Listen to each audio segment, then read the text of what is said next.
Bismillahirrahmanirrahim. Assalamualaikum warahmatullahi wabarakatuh. Perkenalkan, nama saya Amiruddin SPDI. Saya guru pendidikan agama Islam SMA Negeri 12 Pekanbaru. Kali ini saya akan mengajar di kelas 12-8 dengan materi mempraktekkan pembagian harta warisan di dalam Islam dengan model pembelajaran problem based learning. Semoga bermanfaat. Wassalamualaikum warahmatullahi wabarakatuh.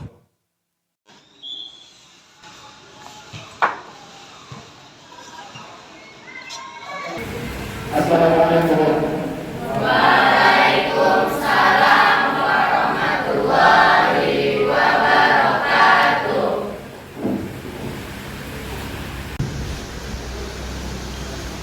Bismillahirrahmanirrahim. Assalamualaikum warahmatullahi wabarakatuh. Waalaikumsalam warahmatullahi wabarakatuh. Baik, anak-anak Bapak semua, hari ini kita insyaallah akan melanjutkan pembelajaran kita yang mana materi kita adalah warisan dalam Islam. Sebelum kita mulai pembelajaran kita hari ini, mari kita berdoa terlebih dahulu dipimpin oleh ketua kelas. Silakan ketua kelas. Siap, gerak. Berdoa dimulai. Bismillahirrahmanirrahim.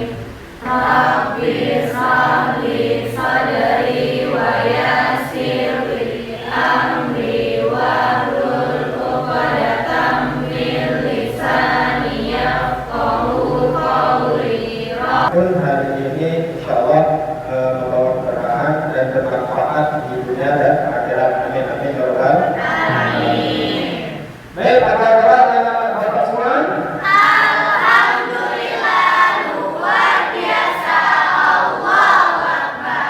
Masya Allah, semuanya semangat ya? Semangat. Sehat semuanya ya? Alhamdulillah, amin.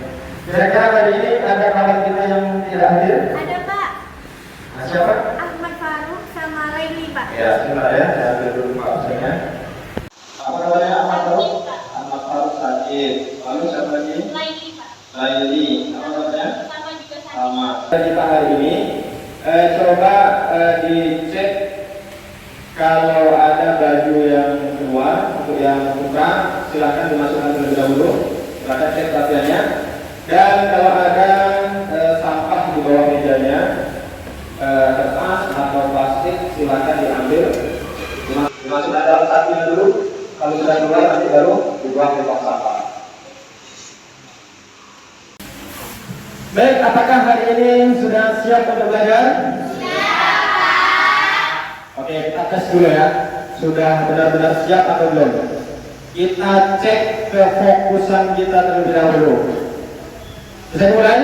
Oke, kita tes ya. Apakah sudah fokus atau belum? Perintahnya, lakukan apa yang saya katakan. Lakukan apa yang saya katakan. Baik, semuanya bisa angkat tangannya? Angkat tangan semua. Pegang kepala, pegang dagunya, pegang telinganya, pegang dagunya, pegang matanya. Masih belum fokus. Ada yang masih pegang telinga juga. Ulangi sekali lagi. Angkat tangannya.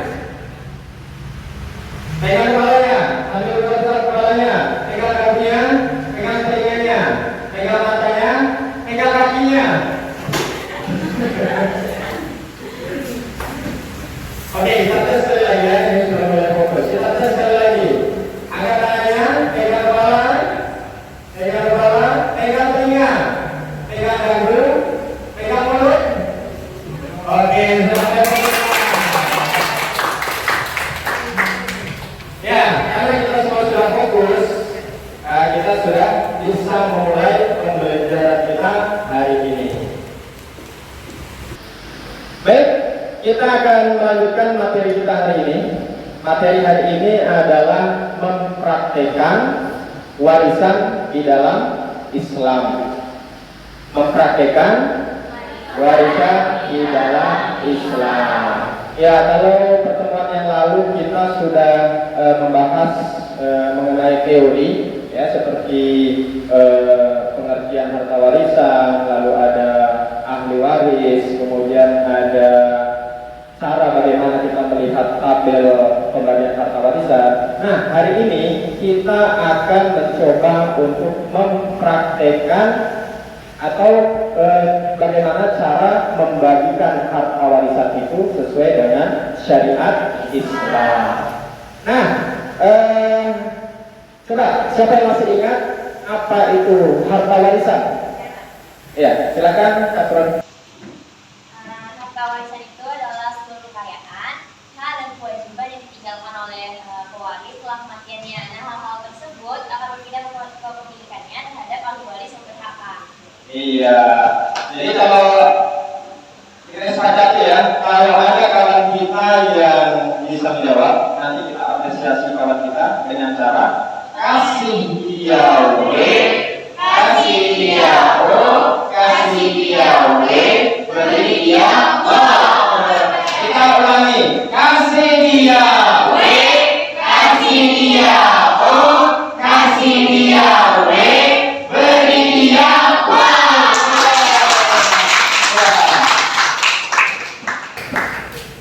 Harta warisan pengertiannya sudah dijelaskan oleh Katrun. Ada juga ahli waris. Coba siapa yang masih ingat macam-macam ahli waris apa saja? Nah, coba si Koli. Jadi ahli waris itu ada 3. Yang pertama Zawil Farud, yang kedua Asoba, yang ketiga. Iya. Berarti semuanya masih ingat ya materi-materi yang sebelumnya kita telah pelajari. Nah, materi yang lalu itu adalah teori, ya teori ilmu-ilmu untuk kita menghantarkan kita pada prakteknya. Dan hari ini kita adalah akan mempelajari bagaimana cara mempraktekkan pembagian harta warisan tersebut. Adapun tujuan pembelajaran kita hari ini adalah seperti yang kita saksikan di layar depan. Coba kita baca dulu sama-sama. 1, 2, 3. Peserta dididik mampu menganalisis ketentuan pembagian harta warisan menurut syariat Islam. Peserta didik mampu mempraktikkan cara menghitung bagian warisan dengan tepat dan sistematis sesuai syariat Islam. Tahu tujuan pembelajaran ya. Di situ ada 3 poin. Dari 3 poin itu, tujuan pembelajaran ini kita melihat bahwa betapa pentingnya menghitung harta warisan itu sesuai dengan syariat Islam. Nah, coba saya ingin tahu nih, bagaimana kalau seandainya dalam sebuah keluarga yang mana mereka membagikan harta warisan tapi tidak mengikuti syariat Islam. Kira-kira bagaimana? Ayah, coba bilang. Nah, jadi Pak, di dalam satu keluarga, jika harta warisan yang diberikan tidak sesuai dengan ketentuan syariat Islam, akan terjadi penimbulan beberapa hal. Yang pertama, contohnya, timbulnya rasa tidak adil. Ahli waris tertentu bisa merasa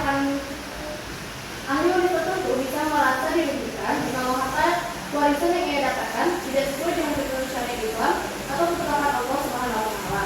Yang kedua, terjadi pertengkaran dan konflik di dalam keluarga.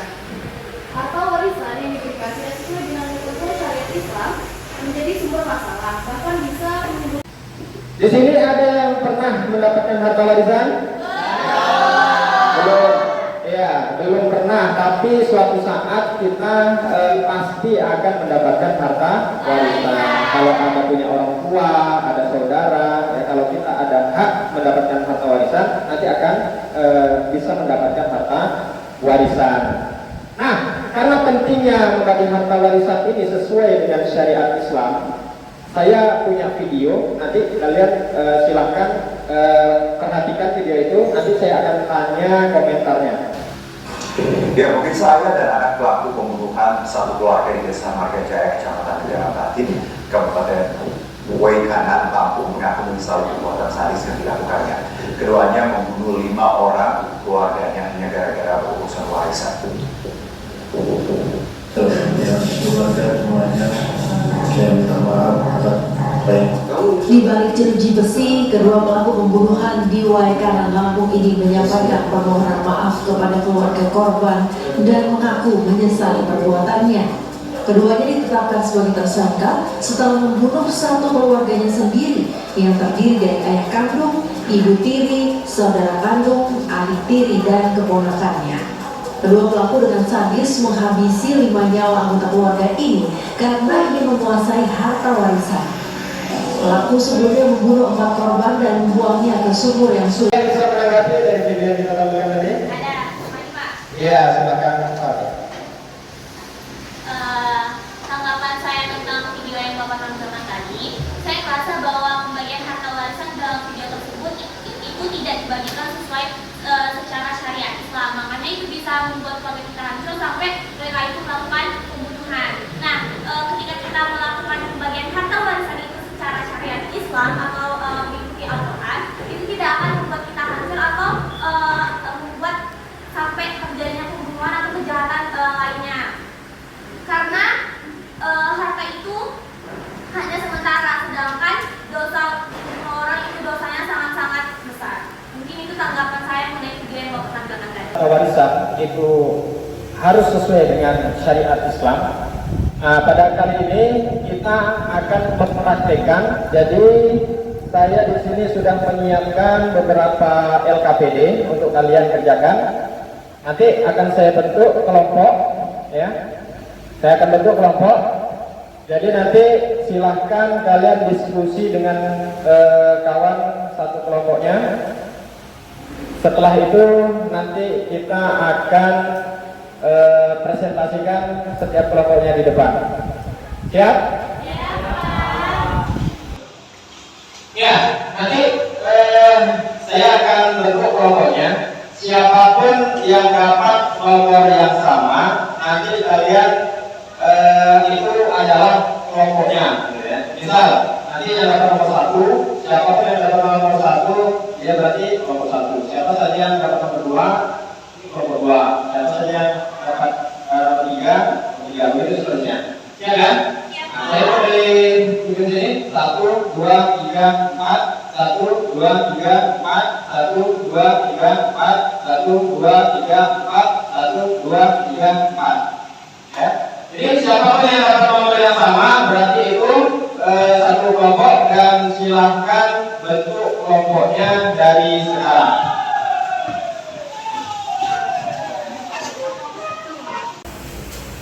Ya, udah duduk di kelompoknya masing-masing? Oke, berarti kita akan memulai ya berdiskusi sama kelompoknya masing-masing. Nanti saya minta perwakilan kelompoknya untuk maju ke depan satu-satu untuk menentukan kasus mana yang harus diselesaikan dari LKPD itu.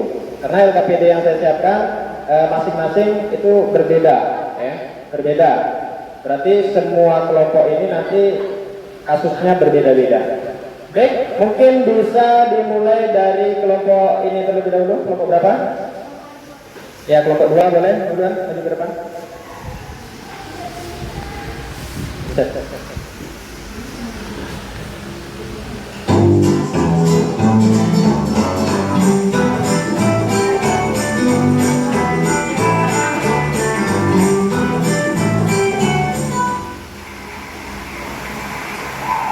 Ya, kelompok 2 mendapatkan kasus 3 ya.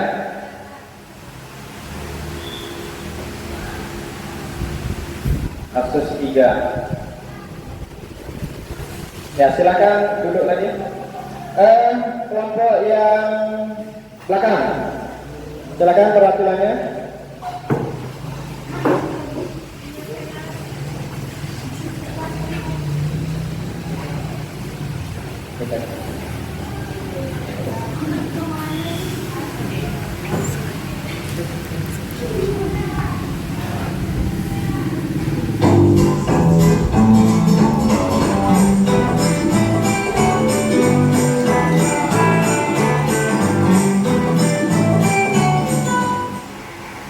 Ya, kelompok berapa? Kelompok 3 mendapatkan kasus 2. Kan? Berikutnya kelompok yang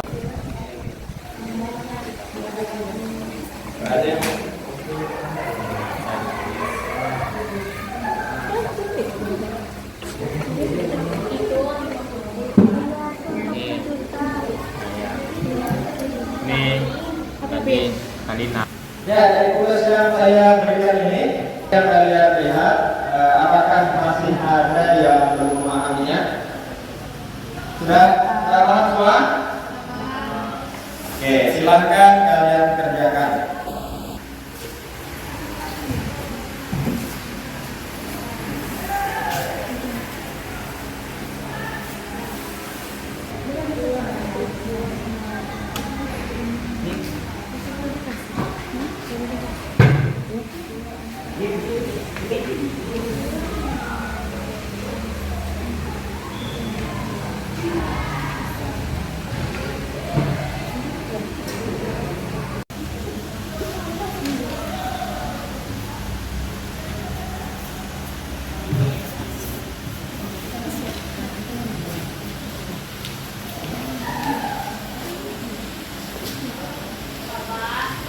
Ya. Oh ya, dia bertanya. Bagaimana kami? Ya, berapa? Untuk ayah. Ya. Ayah bagiannya dapat berapa ya? Coba cek di tabel. Bukan tabelnya. Lihat ayah di sini. Nomornya ayah. Nah, di sini ada 1/6 atau asobah. Pada soalnya kasusnya ada anak atau tidak? Ada anak. Ada. Nah, coba lihat di sini. Kalau dia ada anak, berarti dia dapat 1/6. Bisa? Paham? Terima kasih. Baik, ada pertanyaan? Tidak ada? Oke. Silakan diselesaikan. Ya, udah siap semua? Ya, karena waktu juga sudah 15 menit sudah berlalu, berarti saatnya kita mempresentasikan hasil diskusi kelompoknya masing-masing. Coba, kira-kira siapa yang mau maju terlebih dahulu untuk mempresentasikan? Oh ya, kelompok si Elsa. Silakan kelompok Elsa maju.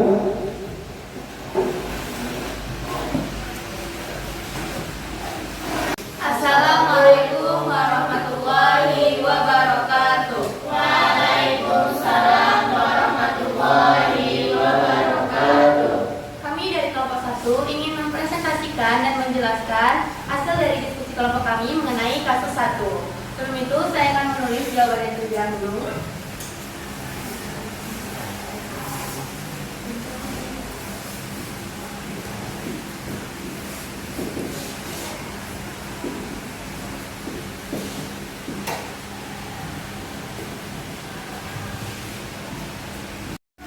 Oke teman-teman semua, sebelum kita masuk ke cara penyelesaiannya, saya bacain dulu ya pertanyaannya. Jika seorang suami meninggal dunia, harta yang ditinggalkan sebesar 80 juta. Nih, hartanya itu sebesar 80 juta. Dan biaya penyelenggaraan jenazah sebesar 5 juta. Dan almarhum selama hidup mempunyai hutang sebesar 6 juta. Jadi dari sebanyak hartanya dikurang dengan keperluannya seperti keperluan penyelenggaraan jenazah dan hutang itu dikurang, maka hasilnya itu ada 69 juta. Nah selanjutnya itu kita menentukan harta dari asobah. Tadi kan kita udah mengetahui itu harta dari Zalpur itu sebesar 31 juta. Nah itu tuh dikurangi dengan harta yang tersisa dari peninggalan, maka hasilnya dengan 37.375.000 rupiah. Nah, di asobah itu kan ada 2 anak laki dan anak perempuan, di mana satu anak perempuan itu bagiannya 1, jadi 2 dikali 1 sama dengan 2. Sedangkan satu anak laki itu bagiannya 2, maka 2 anak laki dikali dengan 2, jadi 4. 2 ditambah 4 sama dengan 6. Jadi kan hasil dari yang sisa dari Zalpur itu dibagi dengan 6 bagian anak. Jadi 37.375.000 rupiah dibagi dengan 6. Maka hasilnya 6.229.166 rupiah. Jadi satu anak perempuan itu karena dia cuma dapat satu bagian, maka dia mendapatkan hartanya itu sebesar 6.229.166 rupiah per orangnya. Sedangkan anak laki-laki karena dia mendapatkan dua bagian, jadinya 6.229.166 rupiah itu dikali dengan 2, maka dia mendapatkan 12.458.333 rupiah. Seperti itu. Apakah ada yang kurang jelas, teman-teman? Tidak. Oke, teman-teman, ada yang ingin ditanyakan? Oke, silakan bisa. Mengapa jumlah bagian ahli warisan laki-laki lebih banyak daripada perempuan? Oke, terima kasih pertanyaan bisa. Ada yang bisa jawab? Pertanyaannya akan dijawab oleh Ibu. Jadi kenapa bagian laki-laki itu 2 kali dari anak perempuan? Itu karena Allah belum menetapkan dalam Al-Quran surah An-Nisa ayat 11 yang artinya Allah mensyariatkan bagimu tentang pembagian pusaka untuk anak-anakmu, yaitu sebagian anak laki-laki sama dengan bagiannya 2 orang anak perempuan. Makanya laki-laki itu satu anak laki itu sama dengan 2 kali anak perempuan. Jadi intinya itu kenapa bagiannya besar karena sudah memang ditetapkan dalam Al-Quran. Ya, dari kawan kita yang sudah mempresentasikan tadi, kira-kira jawabannya betul atau tidak? Kita cek dulu ya, apakah betul. Nah, di sini saya sudah siapkan jawaban dari kasus 1 tadi ya. Nah, kita lihat sama hasilnya. Untuk ibu berapa di sini? 11.500.000 sama? Baik, untuk ayah 11.500.000, untuk istri 8.625.000 sama? Oke, dan untuk anak laki-laki berapa di sini? Untuk anak laki-laki 12 juta sama? Untuk anak perempuan? Oke, kalau dia sama kita kasih apresiasi lagi buat mereka. Kasih dia, kasih dia, kasih dia, beri dia, keren. Ya, selamat ya untuk kelompok 1 yang sudah memecahkan kasusnya. Nah, kira-kira ada lagi setelah kelompok 1? Silakan kelompok 1 kembali. Ada kelompok lain yang mau menjelaskan lagi? Ya, silakan kelompok Pelin dan kawan-kawan. Ya, tadi semuanya sudah maju, ya, semua kelompok sudah mempresentasikan ke depan, sudah memberikan jawabannya sesuai dengan kasus yang kita berikan di kategorinya masing-masing. Dan alhamdulillah semuanya sudah bisa nampaknya ya, sudah benar jawabannya. Nah, dari yang sudah kita pelajari hari ini, ya, kira-kira apakah ada yang mau menyimpulkan? Ya, silakan, pilih. Kesimpulannya pada kali ini, kita kan selalu belajar nih tentang pembagian harta warisan menurut syariat Islam. Bahwasannya kita bisa menyimpulkan kalau penentuan Allah itu sangat adil menurut ketentuan yang sangat rinci. Dan alhamdulillahnya kita sudah bisa belajar bagaimana cara pembagian harta warisan ini menurut syariat Islam. Dan kita juga belajar bahwasannya harta warisan ini bukan tentang cara penghitungan, tapi tentang kejujuran, amanah, dan bagaimana cara kita melakukan agar keluarga kita ini tetap rukun. Dengan cara kita melakukan dengan ketentuan Allah ini, pasti tidak ada yang namanya keraguan kepada keluarga atau seperti pertengkaran dari keluarga kita. Terima kasih. Kasih dia, kasih dia, kasih dia, beri dia,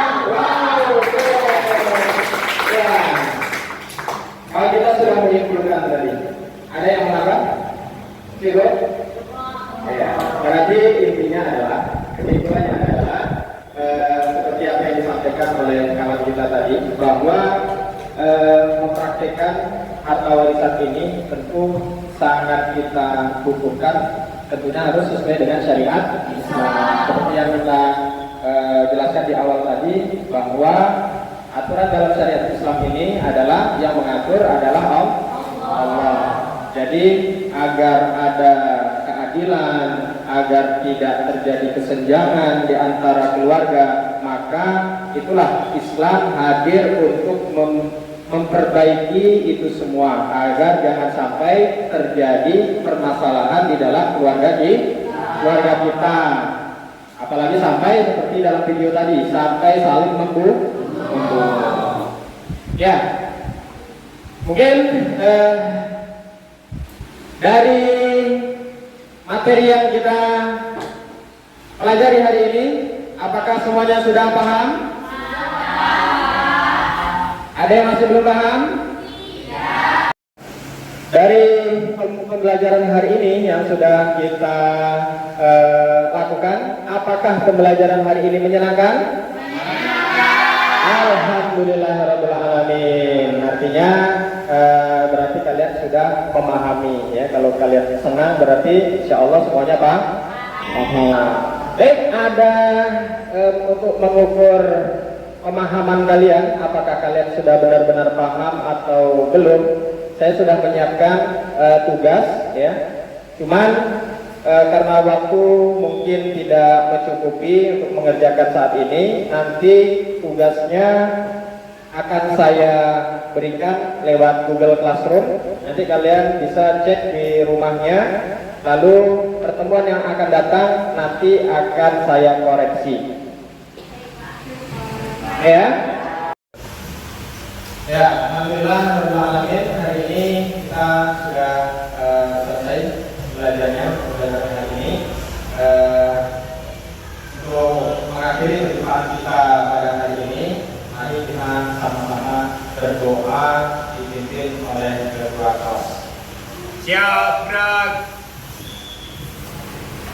Berdoa dimulai.